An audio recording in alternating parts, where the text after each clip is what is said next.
Comment apprendre à parler anglais sans la grammaire? Et oui, chers amis, il y a d'un côté le camp qui va dire plutôt traditionnel, il faut absolument faire de la grammaire, apprendre par cœur. Et on a un autre extrême qui est, bon, la grammaire, on s'en fiche, il faut juste parler et ça va venir tout seul. Vous imaginez bien que, entre guillemets, la vérité est surtout, on va passer outre la vérité, mais l'efficacité, si vous voulez bien parler anglais, elle se situe au milieu, là où se trouve l'équilibre. Et je vais vous montrer pourquoi et comment en fait. Comment parler anglais sans apprendre cette grammaire ou plutôt en contournant les choses. Donc la première chose qu'il faut comprendre en anglais, chers amis, c'est que la prononciation, elle passe avant la grammaire. C'est extrêmement important. Et je m'adresse aux francophones qui apprennent l'anglais, d'accord? Si vous voulez bien parler, la prononciation passe avant la grammaire. S'il y a une chose sur laquelle vous devez absolument vous concentrer, c'est votre prononciation, avoir un accent qui soit au moins correct pour bien parler. Puisque regardez, malheureusement, l'anglais n'est pas phonétique, c'est-à-dire que lorsque vous lisez, vous ne pouvez pas prononcer correctement, sauf à connaître déjà la bonne prononciation du mot. Parce que sinon, je dirais Wednesday, quelque chose comme ça. Et c'est Wednesday. Non seulement, et vous le voyez ici, en phonétique, vous avez un accent tonique sur la première syllabe. Vous le savez sans doute, chers amis, si vous êtes un fidèle abonné de cette chaîne. D'ailleurs, vous pouvez vous abonner en cliquant sur le bouton rouge en bas à droite. Vous avez dans chaque mot qui a 2 syllabes ou plus un accent tonique. C'est extrêmement important. C'est la colonne vertébrale de la prononciation de chaque mot. Donc c'est Wednesday. Plus loin, day, ok? Et le D, vous l'avez d'ores et déjà compris, j'imagine, ne se prononce pas. Donc c'est pas Wednesday ou quelque chose comme ça, non, c'est Wednesday, ok? Ensuite, le L là ne se prononce pas. Could you leave? Et c'est pas leave, d'accord? Could you leave, please? Et en plus, on a une intonation montante puisque c'est une question à laquelle on va répondre par yes ou par no. Donc, c'est une yes, no question. So, could you leave, please? Sauf si c'est un ordre. Dans ce cas-là, on inverse l'intonation. Could you leave, please? En gros, est-ce que tu peux dégager, si je puis dire? Voilà. L'intonation permettrait de presque traduire comme ça. En anglais, c'est selon les circonstances, selon le contexte. Donc, vous voyez que l'intonation, elle est extrêmement importante pour faire passer un message au-delà du mot, des mots eux-mêmes. Et évidemment, déjà avant de faire passer le message, prononcer correctement les différents mots de la phrase. Là, il vous faut avoir la prononciation, ok? Donc, c'est pour ça que même si vous avez une bonne grammaire, si vous n'avez pas la prononciation, vous allez être complètement bloqué. Regardez, si vous dites real estate, ça ne marche pas. C'est real estate, estate. Vous avez un accent tonique en fait sur toutes les lettres, sauf le E qui se transforme en I court. Real estate, estate, alright, estate. C'est bon? Ok, super. Si vous voulez continuer à améliorer votre oral, j'organise une formation gratuite qui durera 1 heure ce mercredi 26 juillet. Si vous êtes intéressé, c'est très simple. Vous cliquez sur le i en haut à droite pour nous rejoindre. Les places sont limitées. Si vous ne voyez pas le i en haut à droite, vous avez le lien qui est juste en dessous dans la description. Si vous êtes sur mobile ou sur tablette, dès que vous inscrivez, vous recevez le lien de connexion. Donc, votre place est réservée. Donc, continuons. Sans bonne prononciation, évidemment aussi, vous pouvez télécharger le PDF. Ça, c'est comme d'habitude, si vous avez déjà visionné quelques cours. Sans bonne prononciation, ça va être vraiment difficile de pratiquer, d'accord?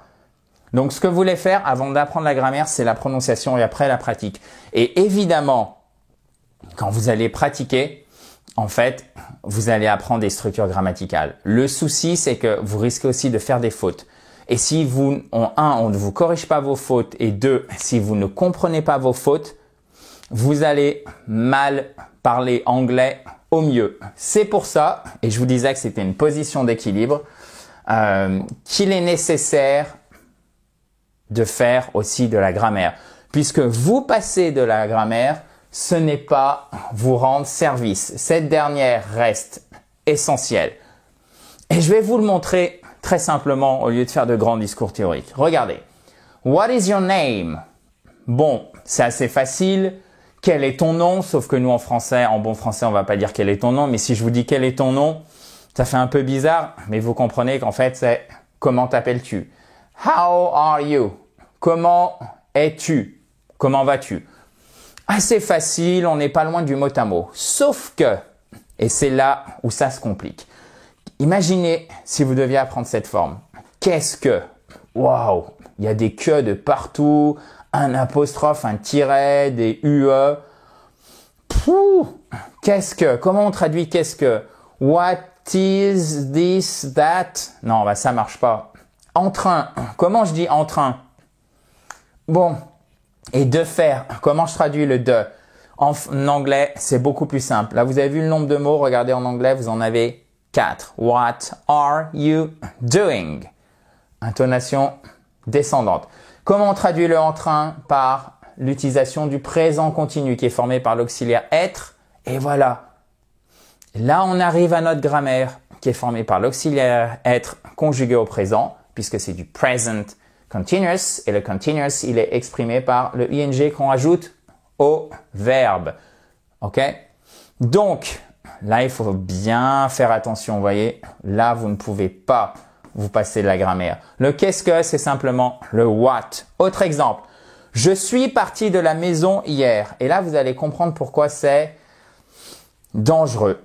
Là, on a un passé composé. Donc, on pourrait se dire gaiement, on pourrait se jeter dans le piège et dire I have left home yesterday.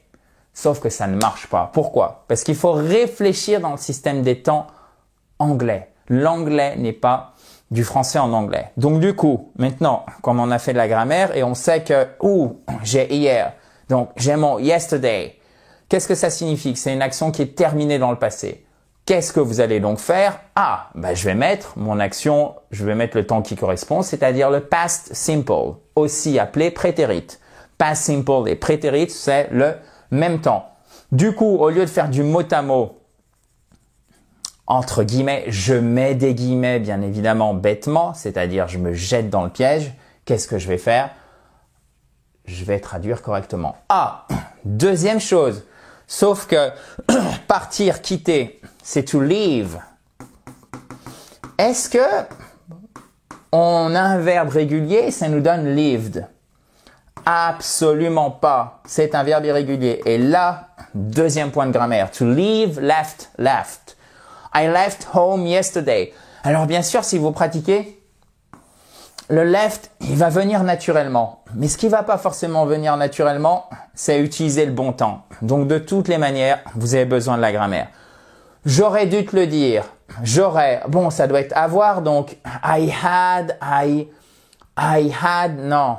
Comment je dis I had, should, non. C'est pas la même forme. Vous voyez, c'est pas du tout la même forme. J'aurais dû te le dire, c'est should, donc devoir dans le passé, should plus have plus le participe passé.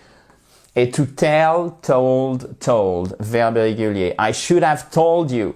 Ensuite, là où il faut vous méfier et comprendre qu'on n'a pas forcément une équivalence, encore une fois, entre l'anglais et le français. Je suis d'accord. En anglais, ça se dit to agree with. Agréer avec quelqu'un. Et donc, vous n'avez pas de verbe être. D'accord? Donc, le be, il n'existe pas. C'est donc I agree with you. Pardon. Je suis d'accord avec toi. Et surtout pas I am agree with you. Là, on a à cheval entre le vocabulaire et la grammaire. Mais les deux vont se rejoindre. OK? Donc là, c'était vraiment des exemples simples pour vous montrer pourquoi vous avez besoin de la grammaire. Mais il faut pas non plus, si je puis dire familièrement aussi, psychoter sur la grammaire, d'accord?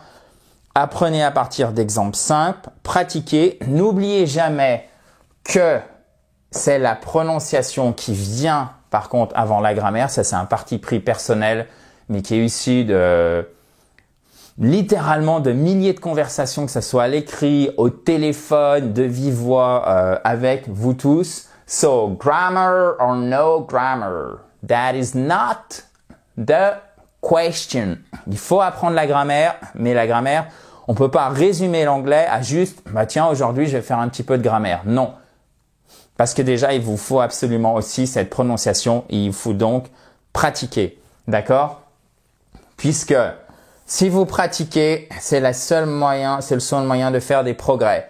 Et pour faire des progrès en pratiquant, il faut le faire avec régularité et avoir du plaisir, d'accord? Donc après, c'est à vous, en fait, soit vous autorégulez, vous sentez que vous avez besoin de grammaire. Ça, je trouve que c'est la voie, si je puis dire. C'est un peu comme monter une montagne par la face nord. Et il y a la face sud qui est un peu plus facile. C'est tout simplement, et moi évidemment c'est ce que je vous recommande et c'est ce que je fais quand j'apprends une nouvelle langue. Par exemple, là je suis en train d'apprendre l'estonien, je suis une formation pour apprendre, je fais des cours de pratique, d'accord? Exactement comment vous le feriez. Et il me faut un fil conducteur parce que sinon ça part partout et après on est submergé par les informations et vous essayez, enfin moi j'ai cette tendance, tiens je vais apprendre ça et puis ça va être intéressant et après vous dites c'est bon je vais recoller les pièces. Ça marche pas. Il vous faut un formateur professionnel, il vous faut un fil conducteur, même si vous avez beaucoup d'expérience, si vous avez moins d'expérience dans l'apprentissage des langues étrangères, c'est pareil, d'accord? Évidemment, pratiquer. Mais pratiquer juste comme ça suffit pas. Vous voyez, c'est toute une question d'équilibre. Donc moi, j'aime bien le côté pratiquer spontanément, que ça soit avec un correspondant, si vous avez la chance d'être dans le pays, si vous voyagez, etc. Mais avec un correspondant, ça marche très très bien. J'ai fait plein de vidéos sur la chaîne pour vous montrer comment on fait pour trouver un correspondant. Et aussi, il vous faut le côté carré, fil conducteur, formation. Voilà. Et c'est à l'intérieur, c'est dans ce côté carré que vous allez faire de la grammaire. Mais encore une fois, la grammaire ne se résume pas à la grammaire. OK? Si vous avez des questions, vous pouvez mettre tout en dessous, chers amis. Si vous voulez, vous pouvez mettre, je vais le dire en bon français, vous pouvez mettre un commentaire juste en dessous. Et vous pouvez aussi récupérer le PDF en cliquant sur le i en haut à droite ou sur le lien qui est juste en dessous dans la description. Évidemment, pour récupérer le PDF, c'est parfaitement gratuit, en libre accès. Je vous souhaite une bonne journée. Have a nice day and talk to you very soon. Yes, in a joyful atmosphere. Dans la joie et la bonne humeur. Et pour, si je puis dire, les petits nouveaux qui ne connaissent pas la chaîne, c'est un peu la devise de I Speak Spoke Spoken. Pourquoi? Puisqu'il faut aussi du plaisir. Bye bye!